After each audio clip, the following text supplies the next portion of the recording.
All right, so this is Chris Strickland, and this is my 11th Saturn Return vlog. I have a very special guest with me today. Her name's Patricia, Hi. and she's amazing. I love her to death, and she's going to be interviewing me today, and we're going to pull some oracle cards for each other. And this all has to still do with my Saturn return and letting you guys know what I'm going through. I know I just made my last Saturn vlog like 2 days ago, but this is just a few questions that you might be wondering what it's like to go through a Saturn return in Sagittarius in the 12th house, past life house. And it's my natal Saturn is also conjunct Uranus and the galactic center in the 12th house. All three of those are conjuncted. So that's big news, but I don't know what it fucking means. So we're just going to get to some questions, and Patricia, whenever you're ready, you can do your thing. Well, hey everybody. Chris, first I want to say thank you for this opportunity. And for those that do not know me already, I'm a Libra. Behind the scenes, my lover does astrology, and so I kind of collab, with You're her. a 7-degree Libra. You're a spiritual Libra. Okay. So 7 degree. Pisces, you have a Pisces ascendant, and your son's at a Pisces degree. There you go. Well, You're very spiritual and very in tune to spirit, is what that means, basically. Go ahead. I'm sorry. You're fine. And behind the scenes, I feel like my calling is, to be a humanitarian, to help people and represent love, Well, you Fine. also have an Aquarius moon, right? Yes. Mhm. So that contributes a lot. Anybody with an Aquarius moon is going to be somewhat of a humanitarian with their emotions. Now, I always look at Moon and Aquarius as people that want to detach from the real situation, but they also have a love for helping humans, really. Mhm. You know, they don't like to attach themselves to personal bullshit, Right. but they want to help the outer world. That's their thing. That's a Moon in Aquarius for you. I've been around enough Moon in Aquarius as my oldest brother and my mother. They both have that. One of the lessons that I've had to learn with the Aquarius moon, it's really hard because, naturally I want to help, and in order to help, I have to detach. And it's like the mother goose in me. It's like, no, I want to protect and but I have to detach to help.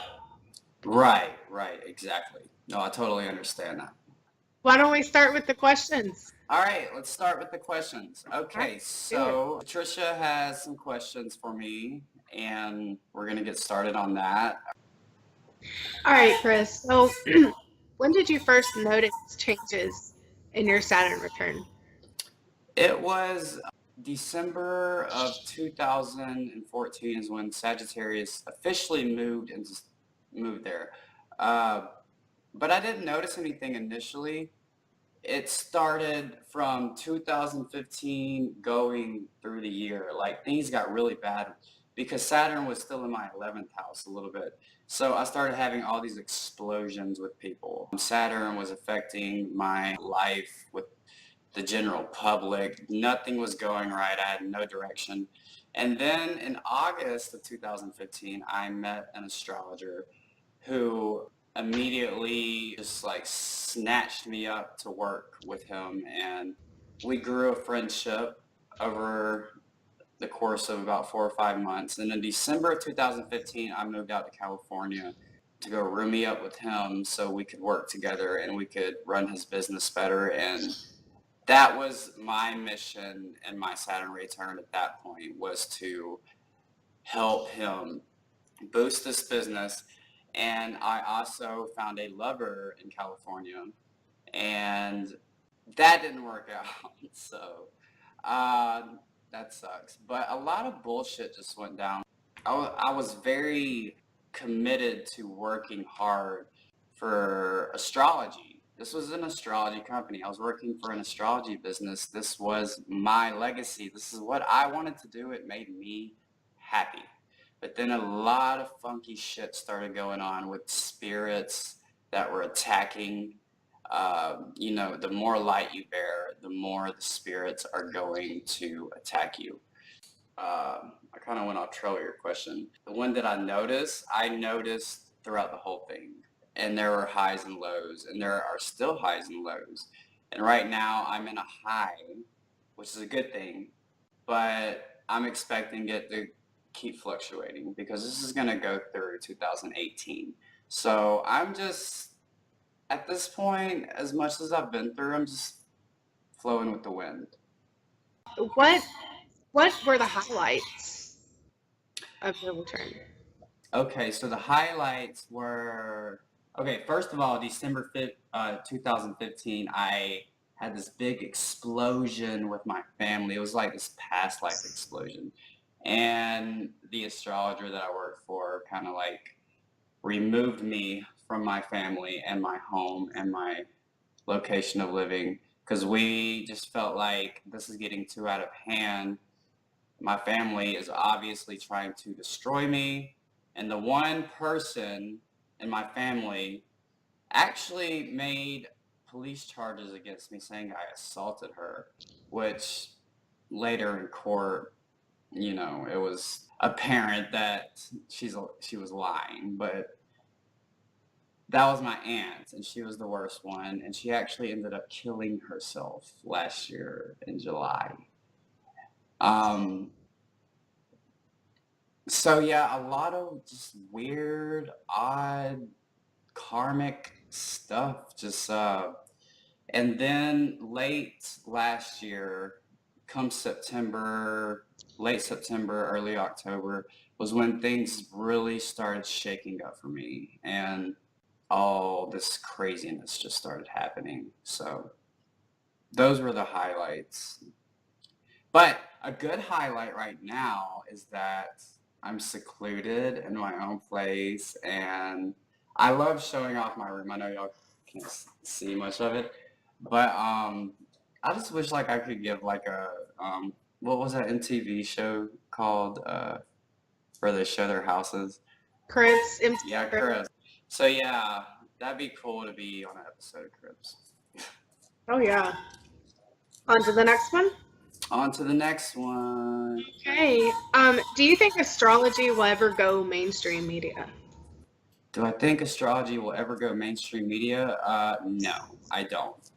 And the reason why is because astrology's real. The media is not real. So I kind of look at these like big timey astrologers and I think to myself, what are you trying to do? Are you trying to like make a reality show? Or I've seen and I've heard testimonies from these astrologers like saying what their goals are. They want to make it to the media.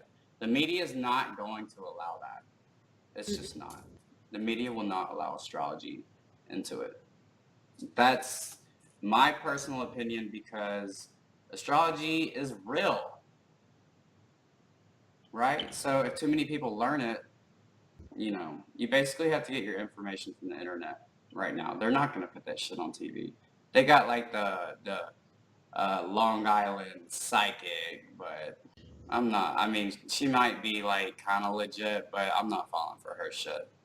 Well, I feel like, my input on that would be, to learn, we have to be ready to learn. And that is something that is real. Astrology is very real. I think the way that I found out and got in the mix of it and everybody else, it was a timing when it was meant to. And even if we weren't completely ready, it planted a seed, if that makes sense. Well, it's not even about being like completely ready. It's about manipulation. Right. It's about the media is always going to lie.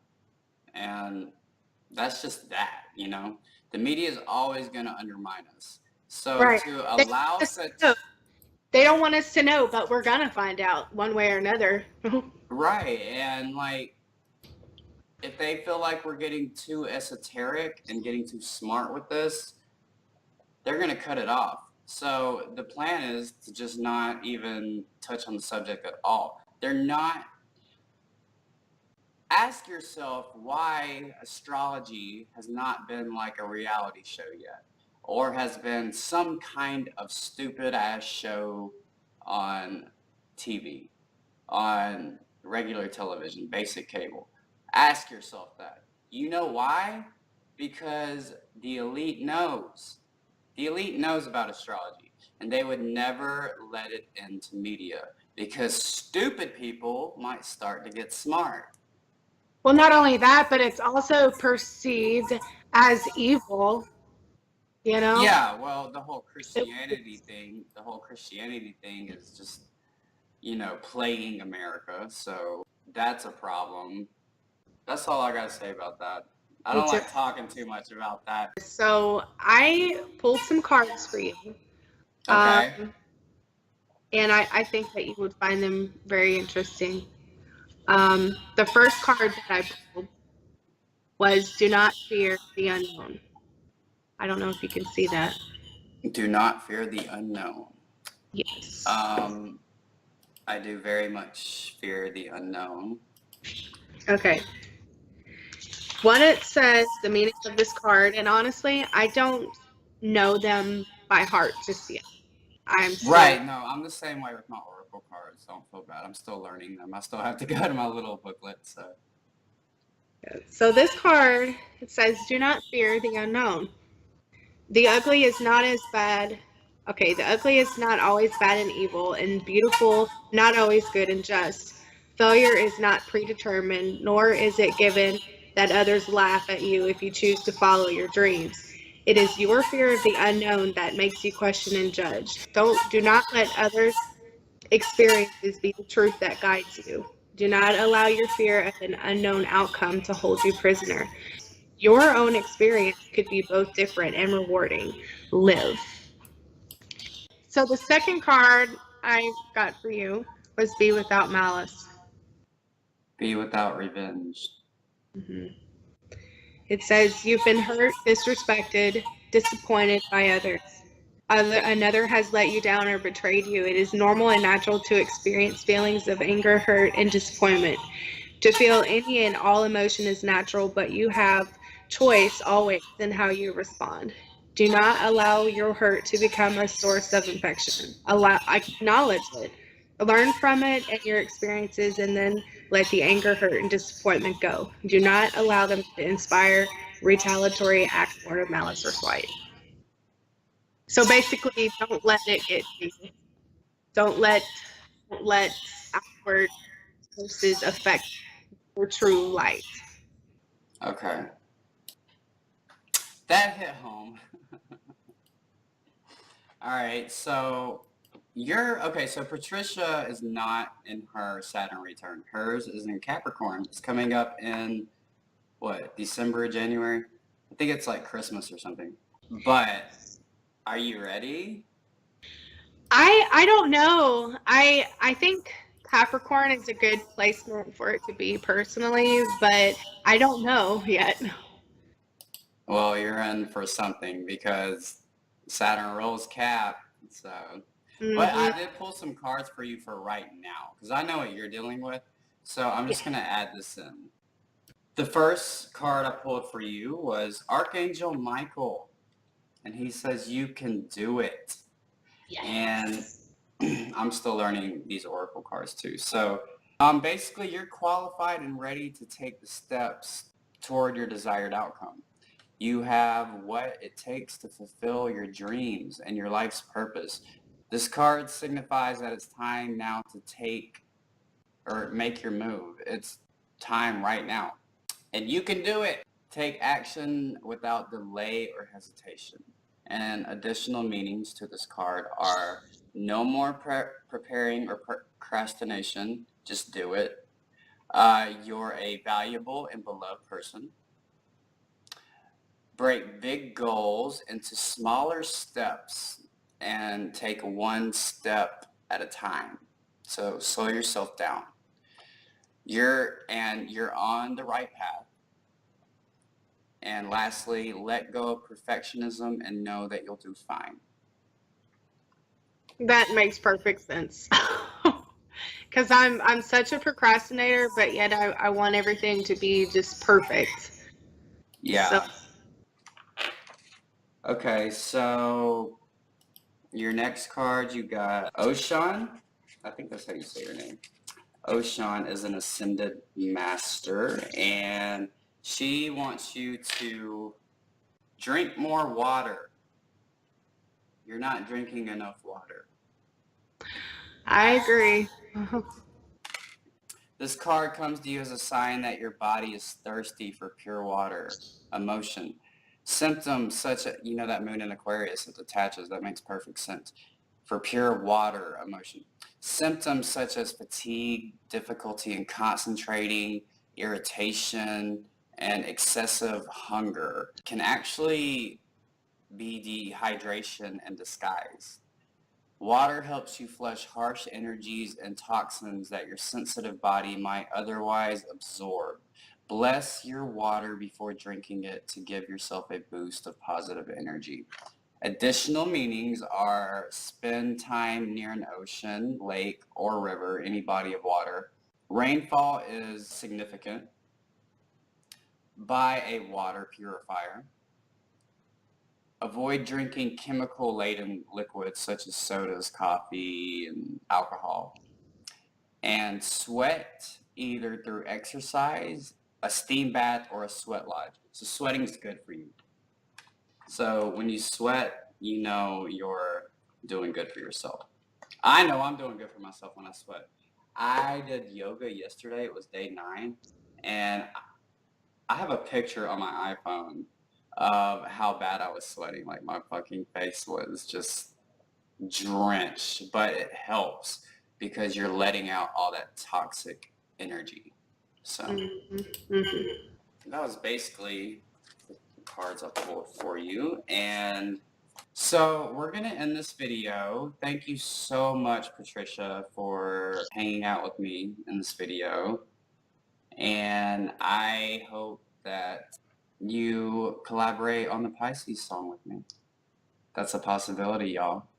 Yeah, I'd love to. Do what? I'd love to. Well, that might happen. Patricia's an awesome singer. But thank you, Patricia, for joining me. I love you guys. Thank you for hanging out with us. And we love you. Namaste. Mwah. Bye, guys.